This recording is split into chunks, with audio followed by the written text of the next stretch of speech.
Hello students, digi lessons from the house of Navankur में आप सभी का स्वागत है। बच्चों, आज हम विषय सामाजिक विज्ञान की पुस्तक हमारा पर्यावरण के अध्याय 2 हमारी पृथ्वी के अंदर के प्रश्नोत्तरों के बारे में पढ़ेंगे। पहला प्रश्न है, निम्न प्रश्नों के उत्तर दीजिए।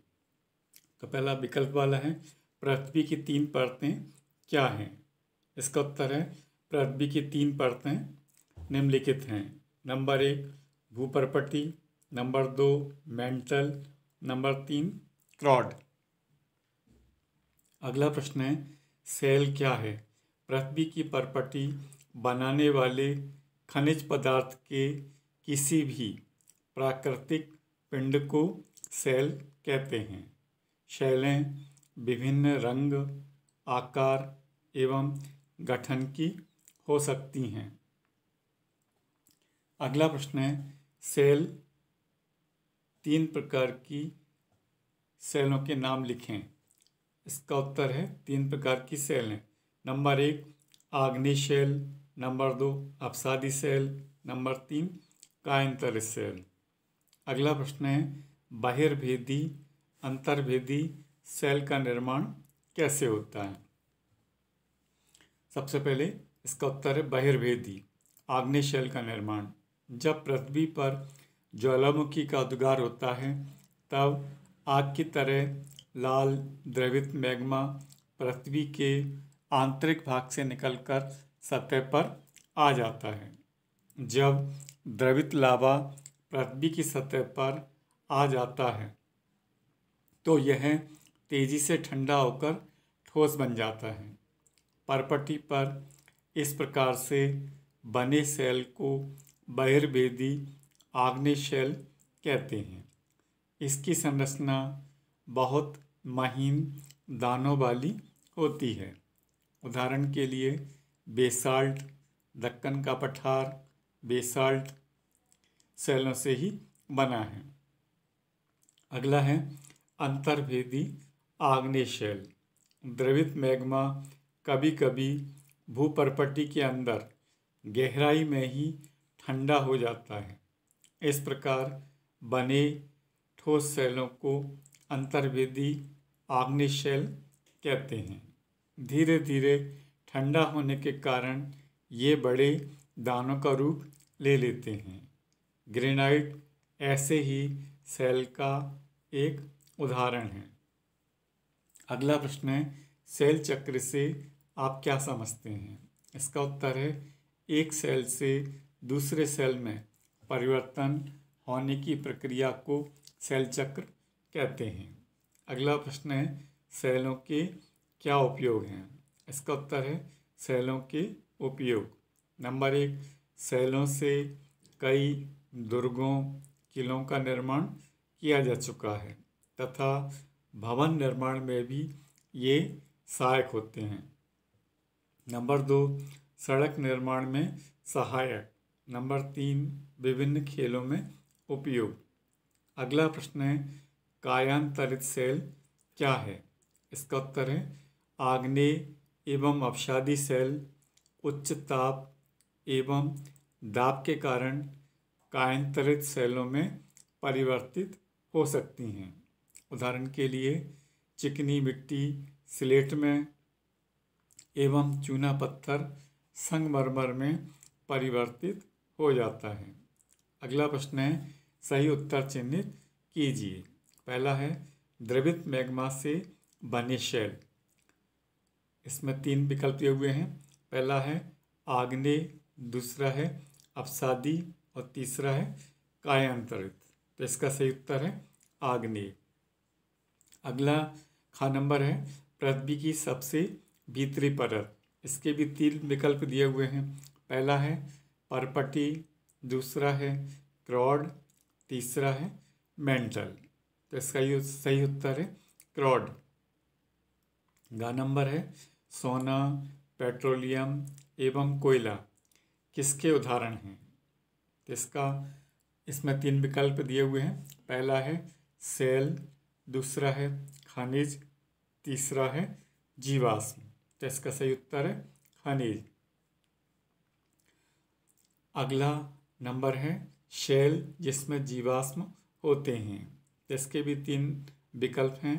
पहला है अपसादी सेल, दूसरा है कायांतरित सेल और तीसरा है आग्नेय शेल। तो इसका सही उत्तर है अपसादी सेल। अगला नंबर है पृथ्वी की सबसे पतली परत है। इसके भी 3 विकल्प दिए हुए हैं। पहला है परपटी, दूसरा है मेंटल, तीसरा है क्रॉड। तो इसका सही उत्तर है परपटी। अगला प्रश्न है निम्नलिखित स्तंभों को मिलाकर सही जोड़ी बनाइए। पहला है क्रॉड। तो क्रॉड के आगे लिखा हुआ है स्लेट में बदलता है। दूसरा है खनिज। खनिज के आगे लिखा हुआ है सड़क एवं इमारत बनाने के लिए उपयोग होता है। तीसरा है सेल। सेल के आगे लिखा हुआ है सिलिका एवं एल्यूमिना से बनता है। चौथा है चिकनी मिट्टी। इसके आगे लिखा हुआ है इसका एक निश्चित रासायनिक मिश्रण होता है। और पांचवा है Cl। इसके आगे लिखा हुआ है सबसे भीतरी परत। तो ये गलत जोड़ियां हैं, अब इनको सही करके लिखना है। तो अब देखिए नीचे उत्तर का नंबर क्रॉड। तो क्रॉड के आगे आएगा सबसे भीतरी परत।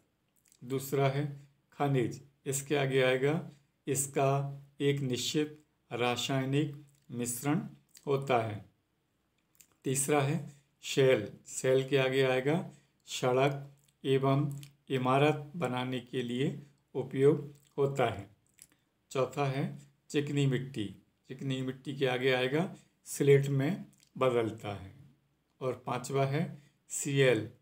Cl के आगे आएगा सिलिका एवं एल्यूमिना से बनता है। अगला प्रश्न है कारण बताइए। हम पृथ्वी के केंद्र तक नहीं जा सकते हैं।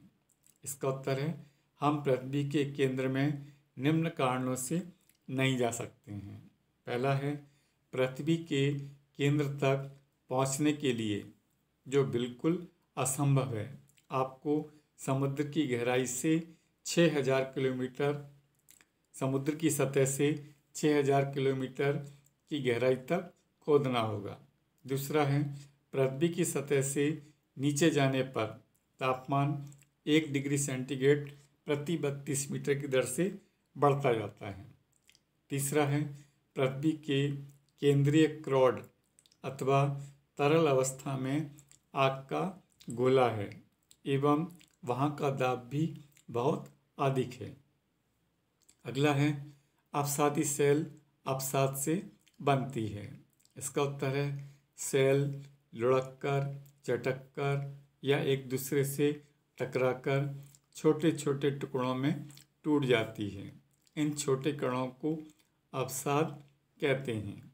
ये अवसाद हवा, जल आदि के द्वारा एक स्थान से दूसरे स्थान पर पहुंचाकर जमा कर दिए जाते हैं। ये अदृढ़ अवसाद दबकर एवं कठोर होकर शेल की परत बनाते हैं। इस प्रकार की सेलों को अपसादी सेल कहते हैं। उदाहरण के लिए बलुआ पत्थर रेत के दानों से बनता है। इन सेलों में पौधों, जानवरों एवं अन्य सूक्ष्म जीवाणुओं जो कभी इन सेलों पर रहे हैं के जीवाश्म भी हो सकते हैं। अगला प्रश्न है चूना पत्थर संगमरमर में बदलता है। इसका उत्तर है चूना पत्थर एक अपसादी सेल है। अपसादी सेल उच्च ताप एवं दाब के कारण कायांतरित सेलों में परिवर्तित हो सकती है। चूना पत्थर भी उच्च ताप एवं दाब के कारण संगमरमर में परिवर्तित हो जाता है। इसी के साथ अध्याय समाप्त हुआ। धन्यवाद।